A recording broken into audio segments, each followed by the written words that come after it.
Christmas का त्यौहार आया। कल मैं कलकत्ता में था, कलकत्ता एयरपोर्ट से उतरा, मुझे हावड़ा स्टेशन जाना था। मैं बाइक के ऊपर जा रहा था, रास्ते में देखा बहुत बड़ा टेंट लगा हुआ है और बहुत बड़ी बड़ी लाइटें लगी हैं और क्रिसमस का त्यौहार मनाया जा रहा है। और वो त्यौहार मनाने वाला कोई गैर मुस्लिम नहीं है, मुसलमान है। उस इलाके का जो एमएलए है, उस इलाके का जो एमपी है, वो बेचारा लोगों को खुश करने के लिए क्रिसमस मना रहा है। मैं कहता हूं ऐसी पॉलिटिक्स और ऐसी राजनीति हमें नहीं करनी है, जिस पॉलिटिक्स के चक्कर में और जिस राजनीति के चक्कर में अपने दीन और ईमान से हमें हाथ धोना पड़े। हमें नहीं चाहिए ऐसे एमपी, हमें नहीं चाहिए ऐसे एमएलए जो अपनी तौहीद और अपने ईमान का सौदा कर ले। मेरे भाई, क्रिसमस मना रहे हो।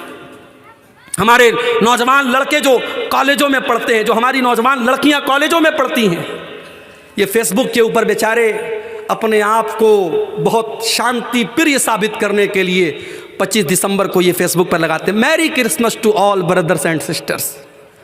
क्या कहते हैं? मैरी क्रिसमस, क्रिसमस की मुबारकबाद दे रहे हैं। तेरे बकरीद का त्यौहार आया तो किसी ईसाई ने बकरा तो नहीं काटा। तेरी ईद का त्यौहार आया तो किसी ईसाई ने आकर के तेरी ईदगाह में 2 रकात नमाज तो नहीं पढ़ी। तुझे बड़ी खुशी है उसके क्रिसमस मनाने की। तुझे मालूम है ये क्रिसमस का त्यौहार क्यों मनाया जा रहा है?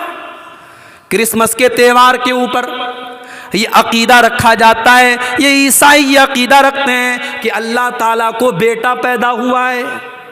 वो ईसा मसीह को अल्लाह का बेटा मानते हैं और ये अकीदा रखते हैं कि आज के दिन अल्लाह ताला को बेटा पैदा हुआ है।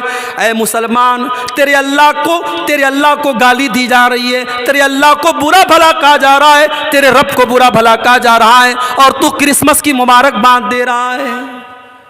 तेरा अकीदा तो ये नहीं होना चाहिए। तेरा अकीदा तो कुरान की सबसे छोटी सूरत में बता दिया गया, कुल हुवल्लाहु अहद अल्लाहुस समद लम यलिद वलम यूलद वलम यकुल लहू कुफुवन अहद। ऐ नबी आप कह दीजिए अल्लाह एक है, अल्लाह बेनियाज है, अल्लाह का कोई बेटा नहीं और अल्लाह किसी का बेटा नहीं। वलम यकुल लहू कुफुवन अहद, और अल्लाह के बराबर कोई नहीं। अल्लाह का बेटा बनाया जा रहा है और तू है मैरी क्रिसमस बोल रहा है, तू मुबारकबाद दे रहा है। और बंगाल की पॉलिटिक्स में ये बहुत ज़्यादा हो रहा है, मैं देख रहा हूँ। गैर मुस्लिमों के त्यौहार होते हैं, उनके मजहबी देवी देवताओं के फोटो लगा लगा करके हमारे ये मुसलमान जो लीडर्स होते हैं ये उनको शुभकामनाएं देते हैं। वो कहते हैं साहब पॉलिटिक्स से करना पड़ता है, पॉलिटिक्स के नाम पर अगर आपको अपने दीन और अपनी तौहीद से कॉम्प्रोमाइज़ करना पड़े तो ऐसी पॉलिटिक्स से आप तौबा कर लीजिए मेरे भाई, नहीं करनी चाहिए ऐसी पॉलिटिक्स। इस्लाम के अंदर दो रंगी नहीं है, इस्लाम के अंदर दोगलापन नहीं है। इस्लाम तौहीद वाला मजहब है। अगर आप इस्लाम को मानते हैं तो तौहीद से कभी कॉम्प्रोमाइज मत कीजिए। अल्लाह के प्यारे नबी के पास ऑफर आया, मक्का के काफिरों ने ऑफर दिया, ऐ मोहम्मद सल्लल्लाहु अलैहि वसल्लम हम आपको एक बड़ा बेहतरीन ऑफर करते हैं, एक दिन आप हमारे बुतों के आगे सजदा कीजिए, हम एक दिन आपके अल्लाह के आगे सजदा करेंगे, एक दिन आप हमारी मजहब पर हमारे मजहब को फॉलो कीजिए और एक दिन हम आपके मजहब को फॉलो करेंगे। बड़ा अच्छा ऑफर था, बीच का रास्ता निकाला गया था। जैसे आज के ज़माने में बहुत सारे मुसलमान कहते हैं कि भाई इस्लाम भी एक मज़हब है, क्रिश्चियनिटी भी एक मज़हब है, ज्यूइज़म भी एक मज़हब है, हिंदुइज़म भी एक मज़हब है, सारे मज़हब एक हैं, रास्ते अलग अलग है, मंजिल एक है। माफ़ करना मेरे भाई, ये अकीदा इस्लाम का अकीदा नहीं है। इस्लाम का अकीदा ये नहीं है कि सारे रास्ते अलग अलग हैं, मंजिल एक है। इस्लाम का रास्ता ये है, मंजिल भी एक है और रास्ता भी एक है, और वो रास्ता अल्लाह का रास्ता है, वो रास्ता रसूल का रास्ता है, वो रास्ता इस्लाम का रास्ता है। वमन यब्तगी गैरल इस्लाम दीनन फलन युक़बल मिन्हु, जो इस्लाम को छोड़ करके कोई और रास्ता अपनाएगा उसके मज़हब को अल्लाह ताला कबूल नहीं करेगा, स्वीकार नहीं करेगा। वहुवा फिल आखिरति लमिनल खासिरीन, और आखिरत में वो खसारा उठाने वालों में से होगा। और हिंदू मज़हब में भी यही बात कही गई। हमारे हिंदू भाइयों की बड़ी मशहूर किताब है श्रीमद् भागवत गीता, उसके अंदर श्री कृष्ण जी ने भी यही कहा है कि तौहीद का रास्ता ही सबको नजात दिलाएगा। सर्वधर्मान परित्यज्य मामेकं शरणं व्रज अहम त्वा सर्व पापेभ्य मोक्षयिष्यामि मा शुचः। सारे धर्मों को छोड़ दे, सारे रास्तों को छोड़ दे और ईश्वर की परमात्मा की शरण में आ जा, अल्लाह की पनाह में आ जा, मेरी पनाह में आ जा। मैं तेरे सारे गुनाहों को मिटा दूंगा, तुझे नजात दे दूंगा, तुझे जन्नत में डाल दूंगा, तुझे स्वर्ग में डाल दूंगा।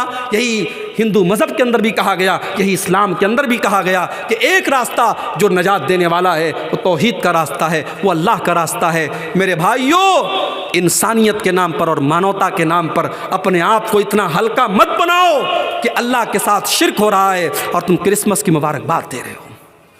और अभी तो क्रिसमस ख़त्म हो रहा है, आज 29 तारीख है ना, 29 है ना आज, 2 दिन के बाद 31 की नाइट आएगी।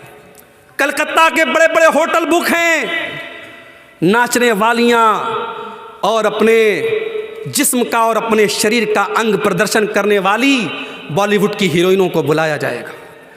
10-10 हज़ार के टिकट हैं और आप यकीन करें बड़े बड़े 5 स्टार होटलों में 31 की नाइट में रात भर शराब पी जाएगी और नशे की हालत में लोग धुत होकर के हराम काम करेंगे। और ये काम एक बड़ी तादाद में मुसलमान लड़के और लड़कियां भी करते हुए नजर आएंगे। मुसलमान भी आपको ये काम करते हुए नजर आएंगे। कलकत्ता में जब ओला बाइक पर मैं जा रहा था, ओला बाइक के ड्राइवर ने मुझसे कहा, मेरा हुलिया देख करके उसको लगा कि ये मौलवी साहब हाफिज जी लग रहे हैं, वो मुसलमान था। उसने कहा, मौलवी साहब हाफिज जी हालात बहुत बुरे हैं। उसने कहा, संडे के दिन रात में हम लोग जब बाइक लेकर निकलते हैं, नशे की हालत में बिल्कुल ठल्ली होकर के, बिल्कुल धुत होकर के जवान लड़कियां आती हैं। उनके बाप को कोई परवाह नहीं कि हमारी लड़की कहाँ गई है, उनकी माँ को कोई परवाह नहीं हमारी जवान लड़की कहाँ गई है। नशे की हालत में धुत होकर के आती हैं और हमसे कहती, हमको हमारे घर पहुँचा दो। और हमें डर लगता है कहीं ऐसा ना हो कि इसको लेकर के जब अपनी बाइक पर हम जाएं और ये हमको जकड़ करके हम हमारी बाइक पर जब बैठें तो कहीं ऐसा ना हो कि हम गुनाहों की दलदल में चले जाएं और हम कोई गलत काम कर बैठें। कहा कि ये काम करने वाली मुसलमान लड़कियाँ भी होती हैं और गैर मुस्लिम लड़कियाँ भी होती हैं। हालात ये है मेरे भाई, ये मुसलमान है जिन्हें देख के शर्माए यहूद, वज़ा में तुम हो नसारा तो तमद्दुन में हुनूद। ये मुसलमान है जिन्हें देख के शर्माए यहूद। मुसलमान की शादी हो रही है, नाच गाना भी हो रहा है, मुसलमान की शादी में डीजे बज रहा है। माशाअल्लाह बड़ा पक्का मुसलमान है, क्या मजाल है कि उसके इस्लाम पर कोई सवाल उठाए। उसके घर में रात भर डीजे चल रहा है। तेरे नबी ने कभी बांसुरी की आवाज़ को अपने कानों में जाने न दिया, तेरे नबी के सहाबा ने कभी म्यूजिक को अपने घर में आने न दिया, और तू शादी के मौके पर रात भर म्यूजिक बजा रहा है और तू अपने आप को मुसलमान कह रहा है। क्या तेरा इस्लाम सिर्फ तेरी मस्जिद और तेरी नमाज तक है? तेरे शादी ब्याह में तेरे इस्लाम से कोई मतलब नहीं। मैं कहता हूं उलमा पाबंदी लगा दें, जिसके घर में शादी में डीजे बजेगा, नाच गाना होगा, सारे उलमा मिल करके ये तय कर ले उसके घर में हम निकाह नहीं पढ़ाएंगे, उसकी शादी में हम नहीं जाएंगे। लोगों के दिमाग सही हो जाएंगे, जाएं पढ़ाएं, खुद अपना निकाह पढ़ाएं। उलमा मना करते हम ऐसी शादियों में नहीं जाएंगे। शादी हमारी कैसी हो रही है मेरे भाई, माशाअल्लाह बाप के चेहरे पर शरई दाढ़ी है, माथे पर सज्जे का निशान है, शादी में अपनी जवान बेटी को लेके गया है, कार से निकला, जवान बेटी साड़ी पहन करके और गाउन पहन करके निकली है, उसका पूरा आधा शरीर ढका है और आधा शरीर नज़र आ रहा है और सारे लोग उसकी लड़की को देख रहे हैं और बाप को कोई फ़र्क नहीं पड़ता है। साफ फैशन का ज़माना है, शादी के मौके पर मेरी लड़की तो हूर बन के आई है, मेरी लड़की जो चाहे पहने, क्या फ़र्क पड़ता है?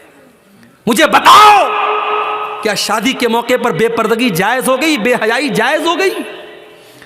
मैं कहता हूं वो लड़की जितनी गुनहगार है, वो लड़की जितनी गुनहगार है, उस लड़की का जवान बाप और उस लड़की की माँ, उस जवान लड़की का बाप और उस लड़की की माँ जिसने उसको वो कपड़ा ला के दिया है और वो कपड़ा पहनाया है और वो कपड़ा पहन करके अपने शरीर का प्रदर्शन करके जब वो लड़की शादी में गई है तो बाप भी बराबर गुनहगार होगा, माँ भी बराबर गुनहगार होगी।